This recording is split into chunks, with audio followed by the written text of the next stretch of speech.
대통령 경호처는 체포영장 1차 집행 시도 때와는 달리 이번에는 적극적으로 관저 수성에 나서지 않았습니다. 영장의 위법성 논란이 가라앉으면서 저항의 명분이 약해지고 강경파 지휘부에 대한 불신까지 겹쳐서 일선 경호관들이 움직이지 않은 것으로 보입니다. 신윤정 기자입니다. 대통령 경호처는 2차 체포영장 집행이 임박하자 사전 승인 없는 위법한 출입은 경호 업무 지침대로 대응하겠다며 막아서겠다는 의지를 밝혔습니다. 그러나 실제 집행이 시작되자 대다수 경호관은 관저 대기동에 머물거나 휴가를 쓰는 방식으로 지휘부 방침에 따르지 않았습니다. 이런 대응의 변화는 먼저 체포영장과 관련한 각종 위법성 논란이 일정 부분 해소된 데 따른 것으로 보입니다.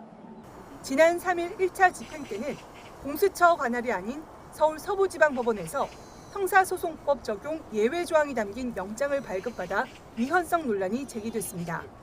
편법, 위법 논란 위에서 진행되는 체포영장 집행에 대해 응한다는 것은 대통령 경호를 포기하는 것이자 하지만 이후 법원에서 윤 대통령 측의 체포영장 집행 이의 신청을 기각하고 법원 행정처장의 발언까지 이어지며 논란이 한풀 꺾였습니다. 110조 적용 여부에 대해서는 그 당시 영장 판사는 주류적인 견해를 따른 것으로 보입니다. 온건파로 알려진 박종준 전 처장이 사퇴하고 직무를 대행한 김성훈 차장이 강경 대응을 주문한 것이 오히려 반발을 불러왔다는 분석도 있습니다. 무력 사용까지 거론하자 일부 간부들은 공개적으로 김 차장에 대해 사퇴 요구까지 한 것으로 알려졌습니다. 수면 아래에서는 부글부글 끓고 있죠.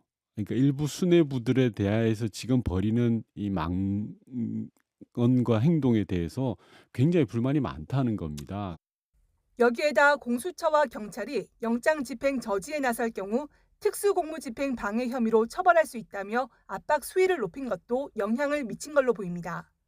결국 복합적 이유가 겹치며 지휘부 지시에 반기를 든 셈인데 이에 대한 평가와 별개로 경호처 조직을 추스르는 데는 시간이 걸릴 전망입니다. YTN 신윤정입니다.